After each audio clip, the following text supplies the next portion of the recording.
Que te haces el que hablas de progreso, si querés meter a los menores presos, fin darle ayuda al barrio no te interesa, mucho patrullero, nada en la cabeza. Ningún pibe nace chorro y te lo voy a explicar. La niñez está en peligro, la tenemos que salvar. No en la calle, en la escuela se tienen que quedar. Bueno, primero agradecerles este espacio, la invitación. Para mí es un placer y un honor compartir, bueno, este panel y en especial, bueno, con mi querida Nara. Fui su adjunta hasta que se jubiló y la verdad que para mí es un honor eso. Un poco me parece que de lo que ha contado Nara surge el real sentido de la defensa de la Ley 2302. Yo ahora les voy a contar cómo es la intervención de la Defensoría de los Derechos del Niño ante la vulneración o presunta vulneración de derechos de niños, niñas y adolescentes. Esa me parece que de alguna manera, y de todas, digamos, un poco tomando lo que contó Nara, me parece que también va a ser importante marcar la diferencia con la ley nacional de la Ley 2302.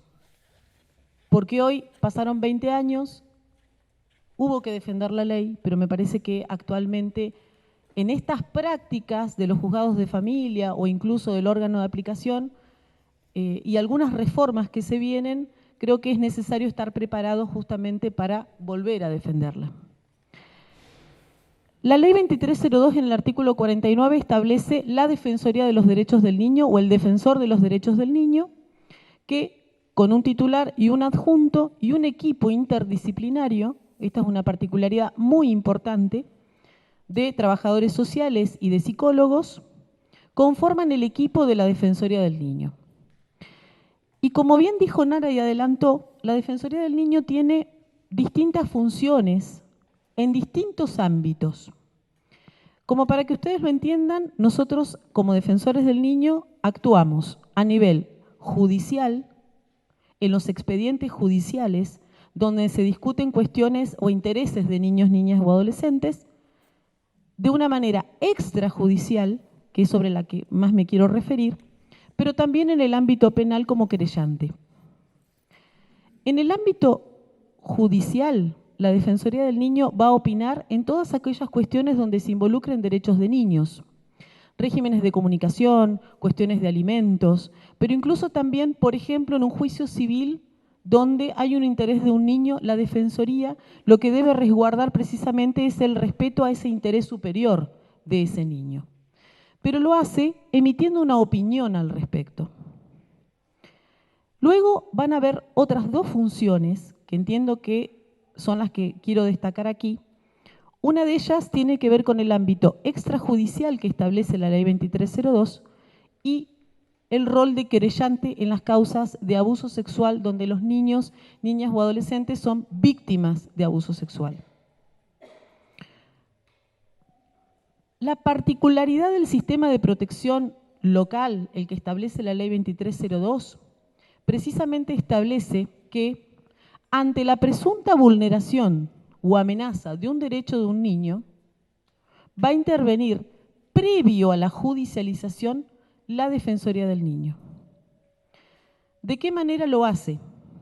Y aquí es donde entran específicamente, y bueno, por eso también es muy importante, son muy importantes estos ámbitos, la coordinación, el poder hacer una evaluación incluso a veces conjunta, con distintos ámbitos de la fuera de la Defensoría, y es muy importante el rol de las escuelas y de los docentes. Porque muchas veces los que detectan, los que primero detectan y los que primero informan a la Defensoría son precisamente los docentes.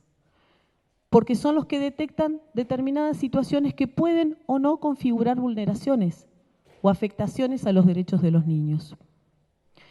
Y ahí es donde trabajamos de manera conjunta y mancomunada desde la Defensoría de los Derechos del Niño con los otros sectores y con los otros ámbitos. Porque lo que establece la Ley 2302 es evaluar y poder tomar medidas o hacer señalamientos que no impliquen necesariamente llevar la cuestión a un juez de familia. Por ejemplo, para ser concreto, si nosotros detectamos cuestiones de crianza que los papás deben revisar, ya sea por negligencia o por maltrato, Detectada la cuestión, evaluado por la Defensoría, será la Defensoría del Niño quien le efectúa a los padres determinados señalamientos que deberán cumplir. Tratamiento psicológico, el abordaje por desarrollo social o por salud. Y luego veremos y deberemos también cotejar si se cumplen o no con esos señalamientos. Pero particularmente en la Ley 2302 se establece concretamente que cuando se debe tomar una medida excepcional, ¿qué significa esto? Separar al niño de su familia, esa decisión no la va a tomar ni Desarrollo Social ni el defensor del niño. Esa decisión la va a tomar un juez de familia. Ya sea para decir que ese niño debe ir a una familia solidaria o con familia extensa, a algún referente afectivo, o si no hay ninguno de esos recursos, a un hogar, esa decisión la va a tomar un juez de familia. Pero previo, nosotros como Defensoría del Niño debemos trabajar lo previo. Esta es la medida excepcional cuando no queda ninguna otra alternativa. Acá quiero hacer un paralelo con la ley nacional de la cual hablaba Nara. En el sistema nacional, el resto de las provincias de nuestro país tiene un sistema diferente, establecido por la Ley Nacional 26061, que establece concretamente que, ante la presunta vulneración de derechos de niñas, niños o adolescentes, quien va a intervenir es el órgano administrativo, lo que sería lo más parecido para nosotros, el Ministerio de Desarrollo Social.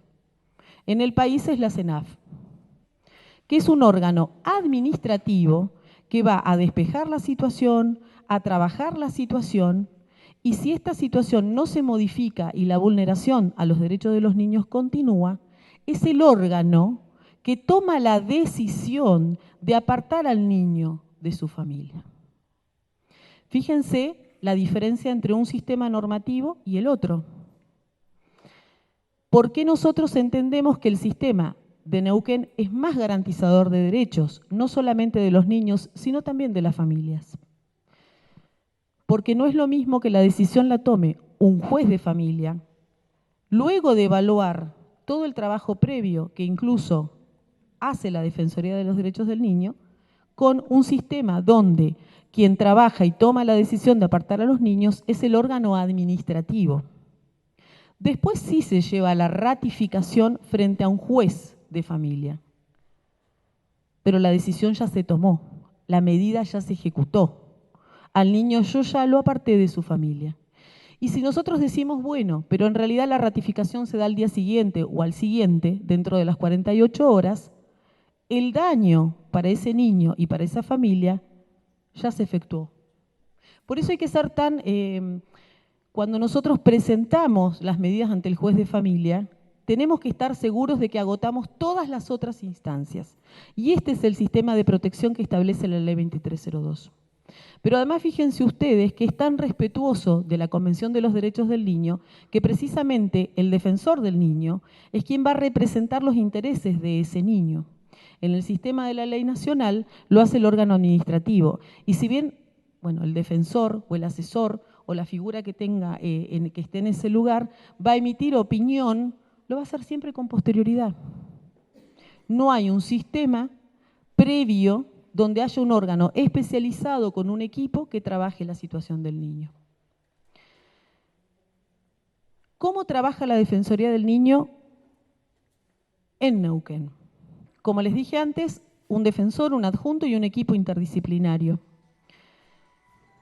En la primera circunscripción judicial, que es Neuquén, Rincón de los Sauces, Plotier, Centenario, donde hay mayor cantidad de gente, hay 5 juzgados de familia, 4 juzgados en Neuquén, 1 en Rincón de los Sauces y 3 defensorías del niño, una de ellas que tiene competencia en Rincón de los Sauces y que tiene una defensoría adjunta en Rincón de los Sauces, pero la defensoría la sede es en Neuquén.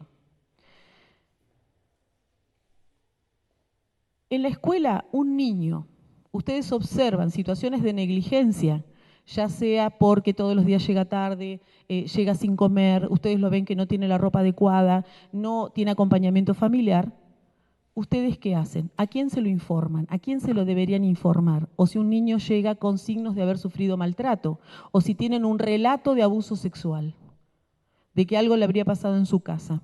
¿A quién deben acudir? Por supuesto que siempre, y como dijo Nara, lo que nosotros apostamos es trabajar en red, que puedan trabajar con el centro de salud, con el centro de fortalecimiento familiar, pero finalmente la coordinación, y hay que ver cada caso puntualmente, es con la Defensoría del Niño. Más hablando de casos tan graves como el abuso sexual o el maltrato. Se detecta, siempre hablamos de que hay que hacer una escucha activa con el niño. Cuando el niño en el aula o yo observo o él está contando, yo debo escuchar lo que el niño dice. Y en la medida de posibilidades, porque justamente si lo está contando es porque acudió en confianza a ustedes, poder obtener la información que para este caso concreto sea relevante. En algunos casos nosotros recomendamos, bueno, y esto siempre es motivo como de capacitaciones, de charlas, de reuniones, que en algunos casos sí haya una devolución o más bien una entrevista con la familia planteándole la cuestión que trae el niño. En algunos casos sí, en otros casos no. Habrá que ver la particularidad de lo que el niño traiga. No es lo mismo hablar de abuso sexual que hablar de negligencia o hablar de maltrato físico o emocional. Pero siempre, finalmente, con quien lo van a terminar trabajando es con la Defensoría del Niño, donde se hará un despeje y luego se harán los señalamientos a los progenitores o a los responsables de ese niño. Siempre vamos a trabajar articulada y coordinadamente, desde la Defensoría, desde la escuela, desde el centro de salud y desde el centro de fortalecimiento o el organismo que esté de desarrollo social. En el ámbito penal, también la Defensoría de los Derechos del Niño tiene un rol que es sumamente importante, que es el de ser abogado de los niños y velar por el interés de ese niño cuando ha sido víctima de abuso sexual infantil. Sea niño, niña o adolescente, menor de 18 años, la Defensoría del Niño, ante una denuncia de abuso sexual, lo va a representar. ¿A quién va a representar? Al niño. Y particularmente es muy importante el rol de la Defensoría como querellante, porque no siempre el interés del niño es el mismo que el interés de la familia, o lo que el fiscal puede llegar a plantear en un proceso penal. Lo interesante del rol del defensor del niño dentro del proceso penal es que tiene autonomía. ¿Qué significa esto? Si bien hay que pasar un cierto estamento para poder continuar solo la causa penal, tiene las facultades en el nuevo Código de Procedimiento, incluso ante un fiscal que no quiera continuar con una investigación, que el defensor del niño sí lo pueda hacer. Podrá recurrir en los casos que creamos que se está afectando los derechos de los niños. Pero fíjense cómo la Defensoría del Niño tiene una participación activa en distintos estamentos y ante distintos procesos en pos de que se respete el derecho de los niños y el interés superior siempre, obviamente, como el norte en todas las intervenciones. Otra de las funciones tiene que ver con la defensa de los derechos colectivos, que en algún momento incluso fue justamente la causa por la cual se planteó la reforma de la Ley 2302. Ante determinadas cuestiones de carácter colectivo, la Defensoría de los Derechos del Niño también puede plantear distintas medidas, ya llegando incluso a un amparo, como ha sucedido en numerosas oportunidades en la provincia del Neuquén. Creo que es importante que ustedes lo que se lleven como idea de un poco de cuál es la tarea y cuál es el trabajo de la Defensoría de los Derechos del Niño, tiene que ver con esta posibilidad de trabajar articuladamente y de que hay un otro con el cual yo puedo coordinar y puedo trabajar y con quien debo contar, incluso ante las dudas que tenga por alguna situación que se me plantee concretamente en el aula. Eso es importante que ustedes lo sepan. Las escuelas nos llaman para consultar, nos llaman ante situaciones que ellos detectan y es importante siempre trabajar con el otro.